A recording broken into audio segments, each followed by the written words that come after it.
So that is patented technology that we have that none of the other wireless technology, EV charging technology companies have. And if you look at where the markets are, if you don't have bi-directional wired charging today, you're pretty much disqualified from all of the major programs, utility programs, and the like, because it's a core functionality of charging and having what's called smart cities and having those capabilities. We don't have the technology for wired bi-directional charging, but we have the patent on it. You're listening to Kerry Lutz's Financial Survival Network, where you get valuable information you just can't find anywhere else. To thrive in today's trying times, you need the Financial Survival Network, now more than ever. Go to financialsurvivalnetwork.com and get your free newsletter and gift. Financial Survival Network, now more than ever. And welcome. You are listening to and watching the Financial Survival Network. I'm your host, Kerry Lutz. Well, you're hearing a lot about alternative energy. Even with the new administration, there's going to be changes, but the fact is EVs, all of that are here to stay. And someone who's at the forefront of this trend, Michael Farkas, is with us now. The company is Next NRG. Michael, it's great to have you on. So looking at your website, I see you're particularly behind wireless EV charging. Could you tell us a little bit about that and your approach to it? Excellent. Yes. Thank you for having me. Yes, so one of our focuses is wireless EV charging. As you may know, my background was being a founder of Blink Charging. So I've got over 15 years in the EV charging business. And without a question, the future of electric vehicle charging is wireless. Every EV manufacturer is now not only testing it, it's gone through their labs already, but now have that in their production plans. It's the most amazing way to fuel your vehicle. And even the Tesla Cybertaxi that was just previewed not too long ago, the sole way of charging that vehicle is wireless charging. You don't want to add, human intervention into an autonomous vehicle. Our approach is very simple.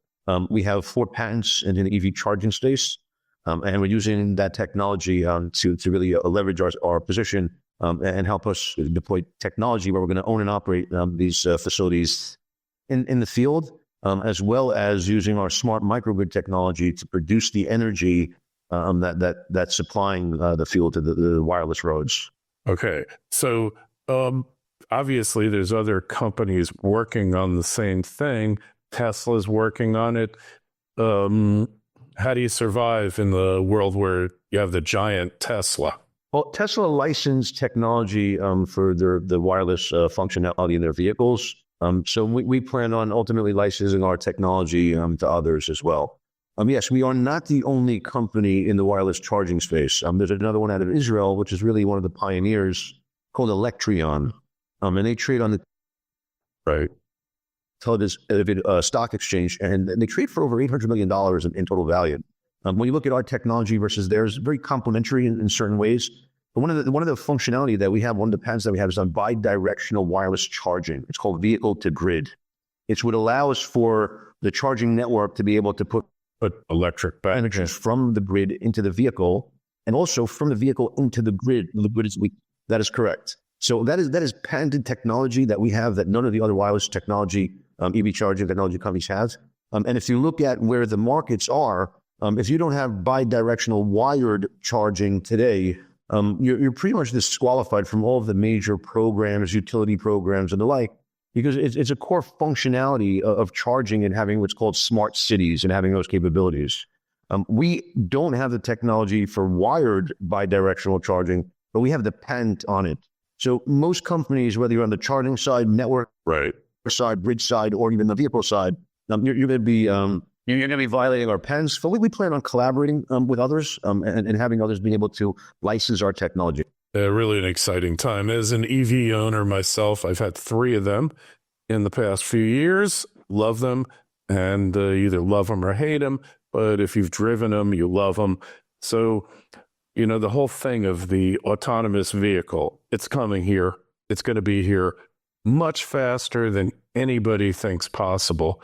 And that just really fits in with the entire concept of the wireless charger because, right now, like mostly I charge it in my garage, but on occasion I've got to use a public charger and those are limited. And it's not unusual. There's one near me in West Palm Beach. It's always got people there during the day. You wait online. So I've learned to avoid that one. But the whole wireless concept will put that in the past, won't it? That is correct. You will not have to go somewhere to fuel your vehicle.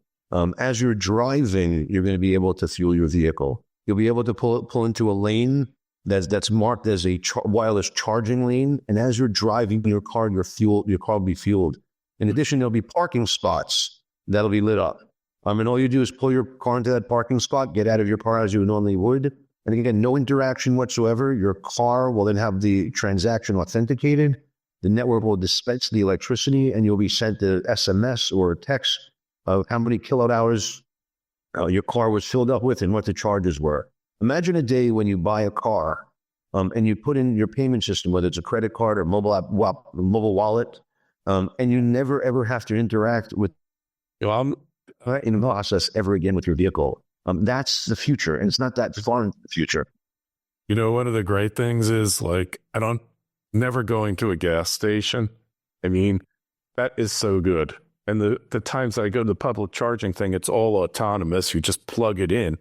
But you will not miss going to a gas station if you have an EV.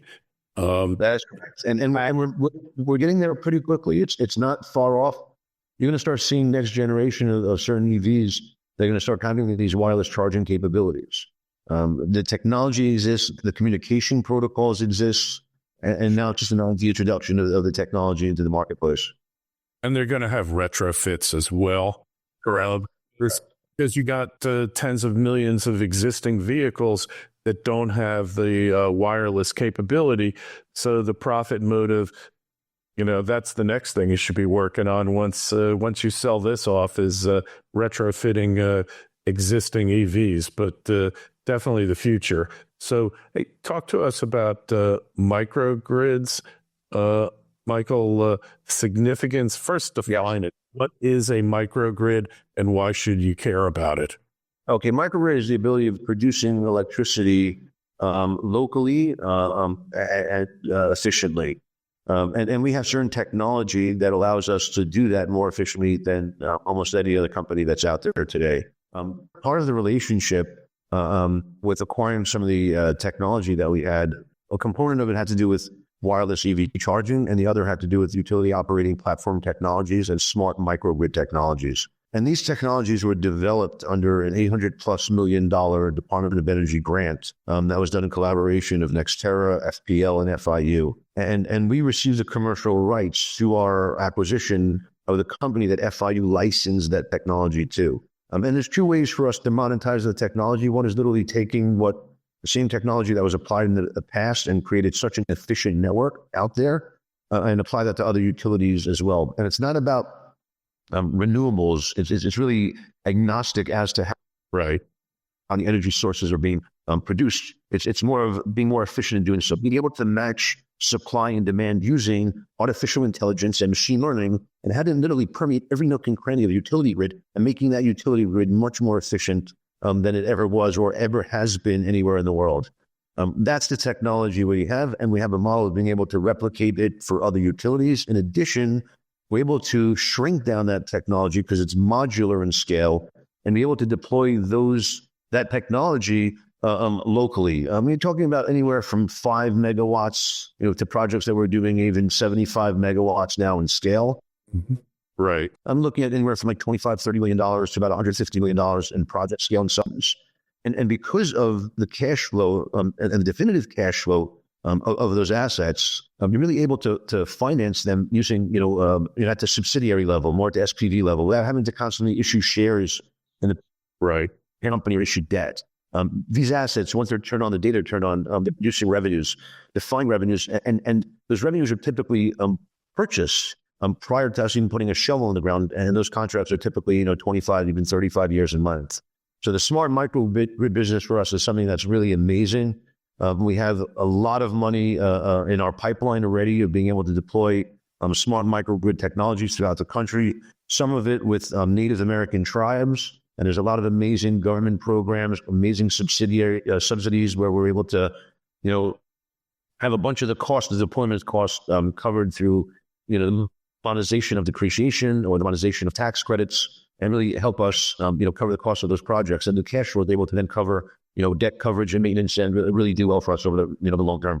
Gotcha. So, question for you: like the new administration has demonstrated hostility towards tax credits for EVs, etc. Question is, how does that affect you? It doesn't. We're not an EV charging company. Most of our business is about fueling vehicles. Whether it's providing them with the gasoline that they need, like customers, like large fleet operators that we deal with, as well as producing smart microgrid technologies. So EVs, again, it's a component of our business. We focus on wireless EV charging. And that's going to develop, with or without government subsidies. Maybe a little bit slower, without a question. But we look at it as a global market. And when you look at EV penetration worldwide, so it's not slowing down. And the subsidies, they're not going to disappear for energy generating assets. Yeah, EV is one thing, but without understanding the government, even with Trump, he is clear on the fact that this country needs a lot more energy generation than it currently has. And you're talking about 2, 3, and some people say 5x of where we are today. I even read a report 10x. That's really our market. Our technology allows a utility today, no matter which one it is, everyone in the country, to operate more efficiently and use less fuel to produce the same amount of electricity that they need to satisfy demand. You're talking about billions and billions and tens of billions of dollars in savings that if our technology was implemented immediately, it can be easily accomplished. That's something that's necessary for every utility. And no matter how they produce electricity, even in countries like Saudi Arabia, if you're burning petroleum to generate your electricity using our technology, you will need to burn a lot less petroleum to satisfy that exact same demand. So it's agnostic as to fuel sources. So again, our technology is applicable not only to legacy deployed energy generating assets, but also to newly deployed and utility scale as well, and also on the smart microgrid. And us, a lot of our future revenues and when we talk about firm revenues with AA and AAA companies, municipalities, utilities, these are long-term contracts where we're taking our technology, deploying it in the local community. Right. Understood. Generating electricity locally and selling it, whether it's to the utility in the local area or selling it to the municipality. So the Trump programs are not really impacting that side of our business. There may be less subsidies and grants and rebates, but when we look at it from tax incentives and from, all of that, huh? Also from the depreciation aspect, we don't see that disappearing. Yes. So we're in a good spot. Let's put it this way. To our way of financing our deployments, we're able to monetize depreciation and the tax credit, and that covers almost half of the project costs. And then we're able to use conventional debt to finance the other half. So we don't have to, sell stock at the parent level or issue debt at the parent level to fund any and all of these projects. Really fascinating opportunity. I like it. The ticker symbol NXXT on the NASDAQ, and the website, which you should go to, is nextnrg.com. And if you got a question for Michael or myself, shoot me an email, kl@kerrylutz.com.